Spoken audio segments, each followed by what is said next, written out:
درختی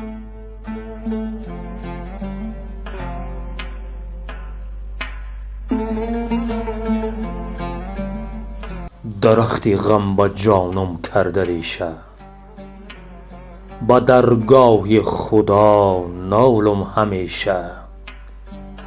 رفیقان قدر یکدیگر بدانید، اجل سنگ است و آدم مثل شیشه.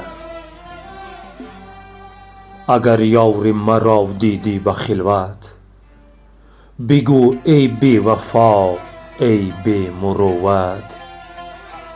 گریبانم ز دستت چاک چاک است، نخواهم دوخت تا روز قیامت. هر آن کس عاشق است از جان نترسد، یقین از بند و از زندان نترسد. دل عاشق بود گرگ گرسنه، که گرگ از هی هی چوپان نترسد. بمیرم تا تو چشم تر نبینی، شرار آه و پر آذر نبینی. چنان در آتش عشقت بسوزم، که از من رنگ خاکستر نبینی. ز دست دیده و دل هر دو فریاد،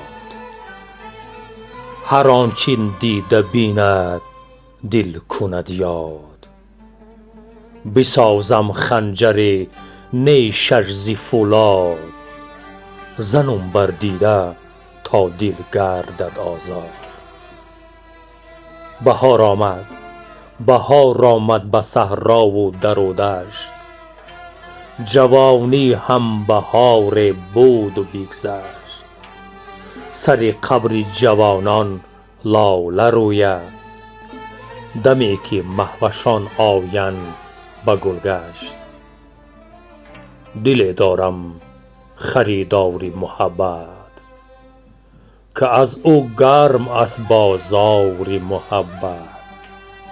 لباس بافتم بر قامت دل، ز پود محنت و تار محبت. شب سرما و سنگستان و موم است، قدح از دست مو افتید و نشکست.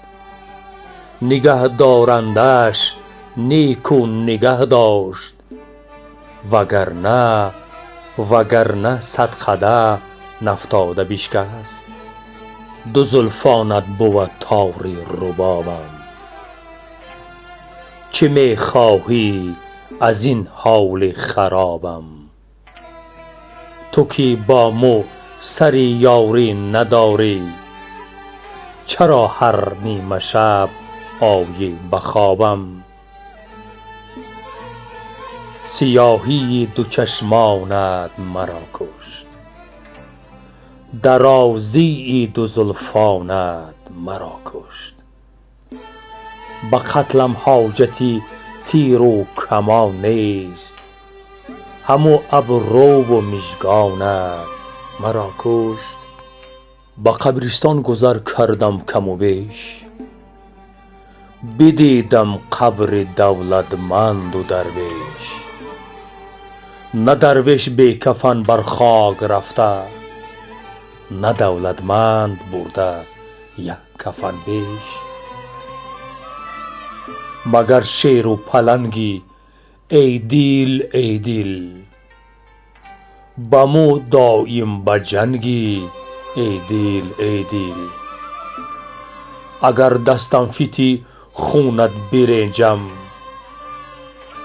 ببینم تا چه رنگی ای دل.